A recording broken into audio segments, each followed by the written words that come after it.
या संदर्भातले दोन शब्द सांगायचा प्रयत्न करतो. बंधू भगिनींनो,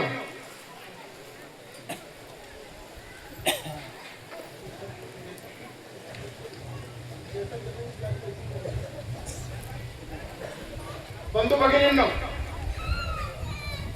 ही जी भूमी आहे ही स्वातंत्र्याला बलिदान देणारी भूमी आहे. ही भूमी आहे शहीदांची भूमी आहे. या भूमीवर शेकडो लोकांचं बलिदान झालेलं आहे. या देशाला स्वातंत्र्य मिळालं ते उगीच नाही मिळालं, अनेकांचे जीव त्याच्यात गेलेले आहेत. देशाला स्वातंत्र्य मिळालं म्हणून आज कलेक्टर इथं आहेत, कलेक्टर डीएसपी आहेत, नोकरदार आहेत, सरकार आहे. स्वातंत्र्य मिळालं नसतं, सगळे पारतंत्र्यात राहिले असते तर इथे कोणी येऊ पण दिलं नसतं. सांगायचा मुद्दा असा आहे की ज्यांच्या बलिदानामुळे ही भूमी पवित्र झालेली आहे, ज्यांच्या बलिदानामुळे या देशाला स्वातंत्र्य मिळालेलं आहे.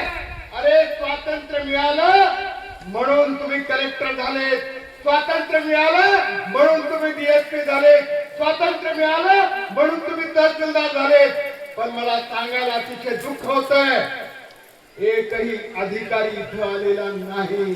अतिशय शरमेची बाब आहे. मी आता निषेध करतो. बंधू भगिनींनो, आमचा इतिहास गौरवशाली इतिहास आहे.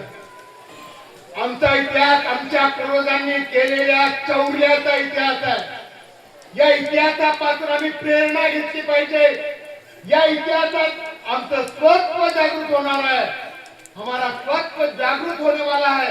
इसके लिए हम साल यहाँ पर आते हैं. दरवर्षी आम्ही इथे येतो आणि परत संदेश घेऊन जातो.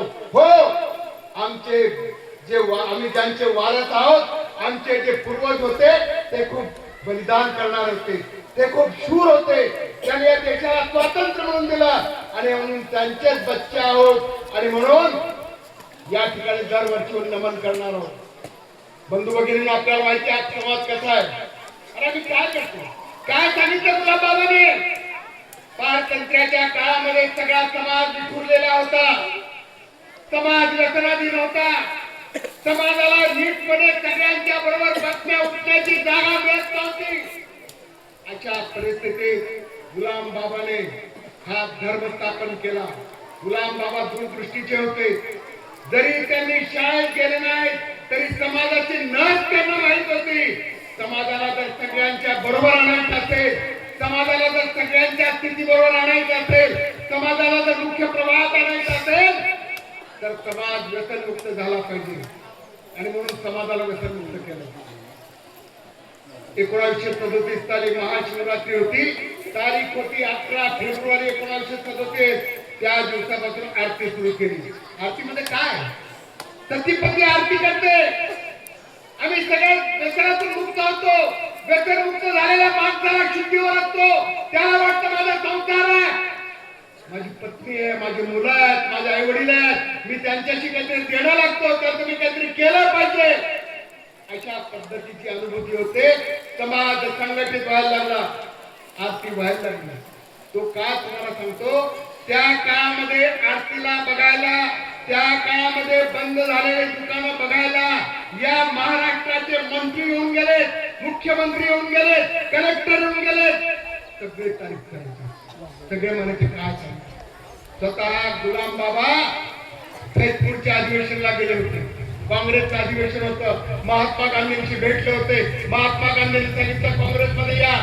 बाबा म्हणले आज माझी वेळ नाही काँग्रेसमध्ये यायची, मला राजकारण करायची वेळ नाहीये. आधी माझा समाज सुधारला पाहिजे, माझा समाज बलवान झाला पाहिजे, माझा समाज मुख्य प्रवाहात आला पाहिजे, तेव्हा राजकारणाचा विचार करायचा. हे बाबांचे तत्व होते. शेवटी झालं. मग अशी दादा म्हणले काय आरतीला येत होते. अरे त्या आरतीसाठी स्पेशल गुलाम ट्रेन सोडली होती. त्या आरतीसाठी या छटाकभर मोरवाड मध्ये 1.5 लाख लोक आरतीसाठी येत होते. 1.5 लाख लोक. त्या आरतीची किती ताकद आहे. मग तुम्ही म्हणाल इतकी ताकद होती, हद्दपारी का केली? एक आखणार ना, तर तो भारी काम होता, हद्दपार क्या किया? लोग पूछते हैं कि इतना अच्छा था तो हद्दपार क्यों हुए, क्यों किया सरकार ने हद्दपार? आई तुमने आंखों का हद्दपार किया. हद्दपाराची कारण तुम्हाला सांगतो. सगळ्यात महत्वाचं पहिलं कारण असं होतं, आरतीला आम्ही पारतंत्र्यात होतो. आरतीला समाजाची संख्या खूप मोठी होती आणि म्हणून पारतंत्र्यामध्ये ज्यांचं सरकार होतं त्या गोऱ्या ब्रिटिशांना आपल्याबद्दल भीती वाटत होती. हे एक कारण. दुसरं कारण सांगतो, सगळ्यांनी नीट ऐकून या कारण. आरतीला बंदी आणण्याचं, आम्हाला हद्दपार करण्याचं दुसरं महत्वाचं कारण असं होतं, बाबा गुलाम बाबा 19 जुलै 1938 साली त्यांचं देहावसान झालं आणि त्याच्यामुळे सगळा परिसर शांत झाला. शहर बंद झाला, तळोदा बंद झाला. पण तळोद्यामध्ये काही लोकांनी, दारूवाल्यांनी पेढे वाटले, दुकानं उघडी ठेवली. पेढे वाटले, दुकानं उघडी ठेवली. आमचा समाज बांगड्या भरलेला नव्हता, राग येणं स्वाभाविक होतं. समाजाचा हे रूप बघितलं, सरकार सुद्धा घाबरलं. त्या काळातला सगळं पत्रव्यवहार करायचा मला सांगायला वेळ नाही. इथून मामलेदार, इथून फौजदार कलेक्टरला लिहितो, कलेक्टर अजून गव्हर्नरला लिहितो. वातावरण बिघडलेलं आहे, समाज खवळलेला आहे. अशा पद्धतीचं वातावरण त्यावेळेला होतं. शेवटी सगळेजण आले, रामनाथ बाबांना विनंती केली. रामनाथ बाबांना सांगितलं, बाबा सगळ्यांना शांत ठेवा. बाबांच्या एका हाकेने, एका मिटिंगने सगळा समाज शांत झाला. समाज शांत झाल्याबरोबर ब्रिटिशांच्या लक्षात आलं, या सगळ्या समाजाचा जर कोणी त्रासा असेल, हा सगळा समाज जर कोणी कंट्रोल करू शकत असेल तर ते फक्त रामनाथ बाबा आहेत. आणि म्हणून सगळ्यांच्या टार्गेटवर रामनाथ बाबा होते. हे दुसरं कारण. तिसरं कारण तुम्हाला सांगतो, आमची दर सोमवारी त्या ठिकाणी आरती व्हायची. आरतीमध्ये काही तळोद्याचे पुढारी काँग्रेसचे पावत्या फडाला, आम्हा काँग्रेस पार्टी सभासद विजा, आम्हा काँग्रेस पार्टी सभासद विजा. ते काय आपल्या लोकांना सहन नाही झालं. लोक म्हणे आम्ही राजकारण करायला येतोय, आम्ही आरती करायला येतो. तक्रार गेली कलेक्टरकडे. कलेक्टरकडे तक्रार गेली, म्हणून चौकशी आली आणि सभासद करणं बंद केलं. म्हणून काँग्रेसवाल्यांना राग होता, हे आपल्या विरोधात आहे. हे तिसरं कारण आहे. चौथं कारण सांगतो तुम्हाला, त्यावेळेला काही जे उत्साही होते, तुमने आपको करंकी सरकार लगते हैं, त्या पत्र के लिखले गुलाम बाबा परत जन्म लेने वाले हैं, ये ब्रिटिश सरकार चले जाने वाला है, ये ब्रिटिश सरकार हकाल देने वाले हैं. अशा प्रकारचे पत्रकार काही उत्साही माणसं सरकारी ऑफिस मध्ये चिटकवायचे. त्याच्यावर सरकार बी अजून घाबरलं, काय चाललंय, थांबलं पाहिजे. हे चौथं कारण होतं.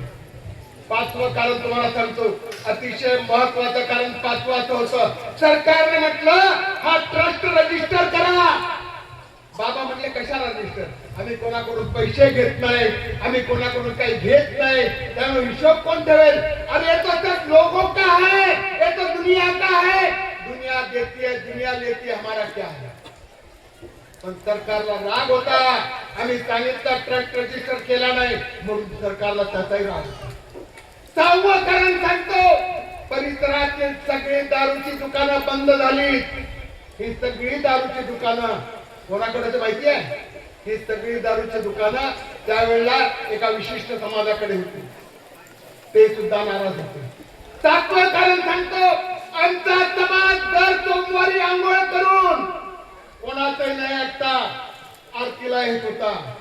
प्रस्थापितांना वाटत होतं, अरे हुजरी क्या आता काय येणार, ये सोमवार केड़ा पूछता ना, ये सोमवार को किसको पूछते नहीं, किसको बोलते नहीं और आरती को चले जाते हैं. तो आरती बंद करनी पड़ेगी. ये तो आरती बंद करनी पड़ेगी. हे एक कारण होतं. आणि अजून सगळ्यात महत्वाचं एक कारण तुम्हाला सांगतो, 1940 सालची गोष्ट आहे. सोमवारच्या आरतीला गटावच्या गिरजाबाई म्हणून आपल्या एक भगिनी आल्या होत्या. गिरजाबाई आरतीला आलेल्या त्यावेळेला फॉरेस्टचा एक गार्ड होता कट्यारे. फॉरेस्ट वाले त्यावेळेला घोड्यावर फिरायचे, टकाक टकाक टकाक. फॉरेस्ट वाले घोड्यावर फिरत होते. आपली बहीण प्रातर्विधीला गेली होती. त्या फॉरेस्ट वाल्याने बघितलं नाही, बहिणीला घोड्याने धक्का मारला, ती जखमी झाली. तो कट्यारे उतरला नाही, तो कट्यारे सरळ कुठे आला, बंद झाला, कारण बंदला ते ऑफिस होतं. समाज संतापला, समाजाला राग आला आणि आमच्या सगळ्या भगिनी आणि सगळे भाऊ बंद आले. कशाला आले पाहिजे? त्या कटारेला जाब विचारायला तुला दिसत नव्हता का? तुला अक्कल नाही का? आमच्या भगिनीला कसं मारलं? त्याचा राग त्या कटारेला आला आणि त्याने आमच्यावर केसेस भरल्या. दुर्दैवानं आमची बहीण मेली. आमची बहीण मेल्यानंतर आम्ही खूप रागवलो, आम्ही एकत्रित झालो आणि त्याच्यावर गुन्हा दाखल करा म्हणून सांगितलं. परिस्थिती गंभीर होती. कलेक्टर आले मध्ये, त्यांनी विनंती केली बाबांना, ही तुमच्यावरची केस पण मी मागे घ्यायला लागतो आणि तुम्ही असं करा, आता शांत राहा, तुम्ही आता केस करायला लावू नका त्याच्यावर, आम्ही त्याने केलेली केस मागे घ्यायला लागतो. पण कलेक्टर शब्दाला जागला नाही. आपण केस केली नाही, आपण त्याच्या शब्दावर विश्वास ठेवला, मात्र ती केस चालूच राहिली. त्या काळामध्ये 4 ठिकाणी कोर्ट होतं. तारखा कुठे कुठे पडायच्या? व्यारा, नवापूर, नंदुरबार आणि शहादा. 4 कोर्टात तारखा पडायच्या. 4 कोर्टामध्ये तारीख होती 24 एप्रिल 1941. ज्या दिवशी केसचा निकाल लागणार होता, 18 आमच्या भगिनी पुण्यातल्या सुनलो केस पर आरोप कितने थे? 18 हमारी बहनें थी. आम्हा वही 18 त्या आरोप केला होता आणि 6 पुरुष होते. 18 महिला आणि 6 पुरुष यांच्यावर केलेली केस, त्याचा निकाल लागणार होता 24 एप्रिल 1941 ला. सगळा समाज गोळा झाला नवापूरच्या कोर्टामध्ये. गर्दी झाली. त्यावेळेला डबरी म्हणून, परवीन डबरी म्हणून प्रांत होता, तो गाडी घेऊन आला. लोकांचा राग होता, कारण तो डबरी सुद्धा पारशी होता. सगळे दारूचे गुत्ते पारशांचे होते. त्या डबरीने त्या कटारेला केस मागे घेऊन दिली नाही. त्याचा राग आपल्याला होता आणि त्याची गाडी जशी घुसली तसा त्याच्या गाडीवर दगड मारला. मारणारे होते गणपत दादा आणि दवे दादा. दोघांनी दगड मारला. त्यांच्यावर केस झाली, 3.5 वर्षाची शिक्षा झाली. तुम्हाला सांगतो हा इतिहास आहे. सरकारने बघितलं आता हा सगळा समाज काही खरं नाही आणि मग ब्रिटिशांची चाल होती तोडा आणि फोडा, भांडणं लावा. आपण तस्करी ऐकते की नाही? जो हरोना पितो, जो काही ना पितो, खातो, खाय है पिये तर तस्करी ऐकता. सरकारने आणि या प्रस्थापिताने तस्करींना गाडी लावली. गाव भांडणं सुरू झाली. अमुक आदिवासी ना, अमुक होरो पिणारा, अमुक आदिवासी ना, अमुक मावसार कोण नाराज? खाणारे आणि न खाणारे, पिणारे आणि न पिणारे, गावोगाव भांडणं सुरू झाली. गावोगाव भांडणं सुरू झाली. वर्तमानपत्रात बातम्या यायला लागल्या, आप समाज आता असा झाला तसा झाला. आम्ही जायचो पोलीस स्टेशनला, पोलिसांची तक्रार घ्यायची नाही, मात्र त्यांची तक्रार घ्यायची. आणि त्याचं सरकारला हवंच होतं. सरकार को तो होना ही था, कुछ भी हालत में आरती बंद करनी है. सरकारने पहिली आरती बंद केली. ती तारीख होती 10 जुलै 1941. रामनाथ बाबा होते. रामनाथ बाबा म्हणायचे, हमारी आरती कोई गंदी है, हमारी आरती में किसी को गाला दे रहे, आमची आरती काही चुकीची आहे, आम्ही लोकांना शिवाय देत नाही, आम्ही लोकांना संघटित करतो, आम्ही आरती बंद करणार नाही, जे तुम्हाला होईल ते करून घ्या. पहिल्या आरतीची बंदीची हुकूम आम्ही मानला नाही. आमच्या आरत्या सुरूच ठेवल्या. आणि मग सरकारने बघितलं अब तो कुछ खरा नाही, हे कोणी ऐकत नाही. मग सरकारने अजून जरा जास्त भांडणं सुरू केली. तारीख आहे 24 ऑक्टोबर 1941. पहिला मोठा संघर्ष झाला गंठाला. गंठा मालूम आहे का? खरं गंठा इस्टेट आखते हैं, पेड़ आता चिखली आखते हैं, गंठा इस्टेट. गंठ्यामध्ये गावामध्ये मोठा दंगा झाला. आपल्या लोकांची ओळख म्हणजे घरावर लाल झेंडा असायचा. ज्या ज्या घरांवर लाल झेंडा होता त्या घरातल्या लोकांना बाहेर काढलं. जबरदस्ती दारू पाजले, जबरदस्ती मांस घातलं, जबरदस्ती आपल्या माठामध्ये पाणी वेगळं भरलं आणि दंगा सुरू झाला. सरकारला तेच पाहिजे होतं. सरकारला तेच पाहिजे होतं. 25 ऑक्टोबर 1941 रोजी मोठं शिष्टमंडळ गेलं. त्या शिष्टमंडळामध्ये चौद्याचे बारगळ होते. त्या शिष्टमंडळामध्ये प्रतापपूरचे राणा होते, त्या शिष्टमंडळामध्ये काठीचे सरकार होते, त्या शिष्टमंडळामध्ये धुळ्याचे आमदार होते, त्या शिष्टमंडळामध्ये शहाद्याचे आमदार काझी होते. सगळे मिळून कलेक्टर कडे गेले. कलेक्टर त्यावेळेला धुळ्याचे होते. कलेक्टरला सांगितलं आरती बंद करा, कुठल्याही परिस्थितीत आरती राहता कामा नये, या जिल्ह्यामध्ये वातावरण खराब झालेलं आहे. कलेक्टरला तर तेवढंच पाहिजे होतं आणि कलेक्टरने फतवा काढला. 30 ऑक्टोबर 1941 तारीख लक्षात घ्या. 24 ला दंगा झाला, 25 ला हे भेटले आणि 30 ऑक्टोबर 1941 ला फतवा निघाला. 144 कलम. मोठा बंदोबस्त लावला मोरवडला. तिथं पोलीस बंदोबस्त, पोलीस पार्टी आले आणि जाहीर केला जो आरतीला येईल त्याला लाठीचा प्रसाद आणि जो आरती करेल त्याला गोळीचा प्रसाद. प्रचंड दहशत. त्याच्यात अजून 11 नोव्हेंबर 1941 आपल्या लोकांचे खोटे अंगठे घेतले आणि निवेदन दिलं, आम्ही तो आदिवासी आम्ही होरत नारा आम्हा काही होरत सुटकी द्या, आम्हा काही होरत दुकानी चालू की द्या, अशा प्रकारचं निवेदन कलेक्टरला दिलं. आणि शेवटी कलेक्टरने हद्दपार केलं. किती लोकांना हद्दपार केलं माहिती आहे? कलेक्टरने 30 लोकांना हद्दपार केलं. 30 लोकांना. त्याच्यात मोरवडचे 5 होते, छोटा धनपूरचे 6 होते, चिनोद्याचे 2 होते, नंदुरबार तालुक्याचे 6 होते. असे सगळे 30 लोक. दादाने सांगितलं बाकी सगळी हद्दपारीची कथा. अरे सगळा तबाल त्यांच्या मागे होता. लोकांनी घर सोडलं, दार सोडलं, जमीन सोडली, जुमला सोडला, संसार सोडला आणि दादा बाबांच्या बरोबर ते सुद्धा हद्दपारीला निघाले. मी हद्दपारीचा इतिहास आता सांगत बसत नाही. 288 दिवस हद्दपारीमध्ये होते. अनेक गावामध्ये बाबांनी सत्संग सुरू केला. अनेक गावामध्ये बाबांनी आपकी जय सुरू केला. मग अशी सांगितलं सातकाला काय झालं ते. तिथं दसऱ्याला आपला समाज त्या ठिकाणी बळी देत होता, हेल्याचा बळी देत होता. तो सुद्धा बाबाने बंद केला. काँग्रेसचं त्यावेळेस मार्गाच्या चलेगाव चळवळ सुरू होती 1942 सालची. या चलेगाव चळवळीमध्ये नंदुरबार जिल्ह्याचा आदिवासी सामील झाला पाहिजे. या चलेगाव चळवळीमध्ये हा सामान्य माणूस रस्त्यावर आला पाहिजे म्हणून तत्कालीन काँग्रेसचे अध्यक्ष तात्काळला भेटायला गेले बाबांना. बाबाला विनंती केली, बाबा तुम्ही या, तुम्ही या. तुम्ही आल्याशिवाय हा लढा चांगला होणार नाही. तुम्ही आल्याशिवाय या लढ्यामध्ये सामान्य माणूस सामील होणार नाही. तुम्ही आल्याशिवाय या जिल्ह्यातला आदिवासी लढा देणार नाही. बाबांनी आव नाही ताव बघितला नाही. खरं तर 2 वर्षाची हद्दपारी झाली होती. कोणती? 2 वर्ष. 2 वर्षाची हद्दपारी झाली होती.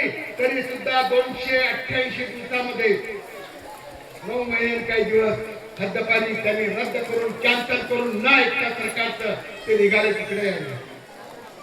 सरकारची यंत्रणा इकडे पोलिसांना खबर लागली, रामनाथ बाबा तिकडून निघाले. ज्यांनी 2 टीमा केल्या पोलिसांच्या, तो ज्याला धांडे नावाचा फौजदार होता, तो प्रत्यक्ष बाबा कुठे येतात हे बघत होता आणि दुसरी टोळी मोरवडला बंदोबस्त करत होती. बाबा निघाले 18 फेब्रुवारी 1942 ला 43 ला नर्मदा नदी क्रॉस केली आणि खानदेश मध्ये आले. 18 ला भुशाला नाही गेले कारण भुशाला पोलीस चौकी होती. पोलीस तिथं सज्ज होते अडकवायला. ते अतिशय दुर्गम भागात आले. अशा ठिकाणी ते गेले की तिथं पोलीस येणार नाही. सगळा समाज त्यांच्या बरोबर होता. तुम्हाला सांगतो बरोबर 24 फेब्रुवारीला 25 फेब्रुवारीला बाबा पोहोचले कुठे? अकरांच्या किल्ल्यावर. काय हाल होते तुम्हाला सांगतो. बनामायला मी विचारलं, बनामायला जिवंत होत्या तेव्हा दादा अति तकलीफ होती, मांडव खावला काही ठिकाण राहा, वेगळ्या खोरीचा निघला, अतिशय घनदाट जंगल, जंगला मोठे जंगली जनावर, त्याच्यामध्ये खूप जनावर होते. आम्ही बेन कागद जनावरांच्या पेला आम्हाला 4 पगार जनावर. आमच्या बेन कागदावर खूप जनावर मिळतात. तर म्हणले अशा परिस्थितीत बनामामध्ये आम्ही यायचो. रात्री तिथं मुक्काम व्हायचा. तिथं आम्ही समाजाला गोळा करायचो, सांगायचो. 25 तारखेला अकरांच्या किल्ल्यावर आलो. पोलिसाला कळलं बाबा अकरांच्या किल्ल्यावर आहे. 26 तारखेला तेल्याकन घाट, पालकापाणी घाट, डाकण घाट अतिशय कडक आहे. कोणी गेला असेल मला माहिती, पण जाऊन बघा एकदा. आपले सगळे पूर्वज लक्षात येतात. एवढा अवघड रस्ता आहे अकरांच्या किल्ल्याला जायला. त्या घाटवरून सगळा समाज चालत आला इथं बसला. हा बोरी घाट आहे. इकडं डावीकडे जे आहेत नाल्या ते त्याला पिंपरगुच्छ म्हणतात. उजवीकडे इकडे आहे त्याला रावला पाणी म्हणतात. या बोरी घाट मध्ये बोरांची झाडं होती आणि तिकडे पुढे कुर्तुडांबा म्हणतात, आंब्याची झाडं होती. समाज सगळा कुर्तुडांब्यात होता. मगाशी म्हटलं दादाने छोटे छोटे तिथं त्यांनी तंबू केले होते. वर तर गवताचं पानाने साकारले होते, कारण काम करायचं होता 1 तारखेपर्यंत. फौजदाराला 27 तारखेला हातबारीपर्यंत त्यांनी बघितलं, अरे प्रत्येक झाडावर असे लाल झेंडे दिसत आहे. समाज सगळा इकडे येतोय गावा पाणीला भेटायला. कोणी डोकर भाज्या घेऊन येतोय, कोणी काय आणतोय. अशा प्रकारे सगळं इथल्या सगळ्या आलेल्या लोकांच्या जेवणाची व्यवस्था करणारा समाज, सगळी झाडं लाल लाल सगळ्या झेंड्याची. तुम्हाला सांगतो, एक शिरोद्याचा पोलीस पाटील त्या धांडे बरोबर होता. अनेक पोलीस पाटील आणि पोलीस सुद्धा होते. त्या शिरोद्याच्या पोलीस पाटलांनी काय केलं माहितीये? 2-3 झेंडे काढले झाडावरून आणि पायाने असे रगडले. समाजाने बघितलं, समाजाला सहन झाला नाही, त्याला तिथे ठोकलं. फौजदारच्या समोर ठोकलं, फौजदारची फाटली. त्याला वाटलं आम्ही कुछ खरा नाही, तो बी चालला गेला सगळ्याला. समाजाचं राग बघितलं त्याने आणि ते निघून गेले. पण तुम्हाला सांगतो, 28 तारखेला समाज बोरदला जाणार आहे अशी अफवा मोठ्या लोकांनी सोडून दिली. आणि बोरदला जाऊन बोरद लुटणार आहे. हा गेला नंदुरबारला मोठा बंदोबस्त घेऊन आला. बोरदला पोहोचला तोपर्यंत समाजाने बाजार करून इथे येऊन गेला. आपण काही मारामारी करणार. मग 1 तारखेला त्यांनी ठरवलं, कारण 4 मार्चला मगाशी म्हणलं दादा, 4 मार्चला महाशिवरात्री होती आणि त्या दिवशी कुठल्याही परिस्थितीत आरती करून चले जाऊ चळवळीत सामील व्हायचं. आणि म्हणून त्या पद्धतीने त्या दिवशी सगळं ते नियोजन झालं. सकाळमध्ये 2 तारखेला पहिली गोळी आली. कुकरमुंडाचे रामसिंग दामू म्हणून त्यांच्या इथं लागली. त्यांना काही कळलंच नाही. त्यांच्याजवळ कोंडराचे उभे होते म्हणजे दादा, त्यांना छातीला गोळी लागली, ते मेले. तिकडं जाणी आंब्याचे त्यांच्या समोर मिळेल अशी एक एक माणसं मरत होती. काही माणसं एमपीहून आली होती. एमपीचा बनाड्याचा मंग्याबाई फुल्याबाई, नवीन लग्न झालेली त्याची सून आणि मुलगा, त्याचे भाऊ, सगळा परिवार. मंगाबाईला गोळी लागली. नवीन लग्न झालेला तो सुद्धा मेला. अनेक लोक मेले. तुम्हाला सांगतो, त्यावेळेला त्या हिराबाईचा असा जबाब आहे, माझ्या तंबूमध्ये 21 माणसं मेली होती, पुढच्या तंबूमध्ये खूप होती, मागच्या तंबूमध्ये खूप होती. ब्रिटिशांनी फक्त 14 प्रेत नेले, अनेक प्रेत इथं सोडून दिले. अशा पद्धतीचा हा सगळा संघर्ष केस झाले. त्यावेळेला 300 लोकांना अटक केली. 300, 400च्या वर बाया आणि मुलं होती. त्यांना हकलून दिलं. ब्रिटिश म्हणते एक बाई मेली नाही, पण तुम्हाला सांगतो बायांना सुद्धा आमच्या बघितली सदा गोळ्या लागल्या असतील. एवढा मोठा निग्रोण हत्या, एवढा मोठा सगळा त्या ठिकाणी झालेला नरसंवाद तो होता. केस झाली, धुळे कोर्टात गेले. धुळे कोर्टामध्ये 2 केसेस झाल्या. एक केस सगळ्यांची 14 डिसेंबर 2043 ला, बाकीच्यांना सोडलं. 270 लोक सोडले आणि बाकी लोक जानेवारी 44 मध्ये सोडले जिल्हा कोर्टातून. पण 19 जणांना धुळे तालुक्यामध्ये त्या ठिकाणी त्यांना कोरून ठेवलं. हा सगळा इतिहास सांगते.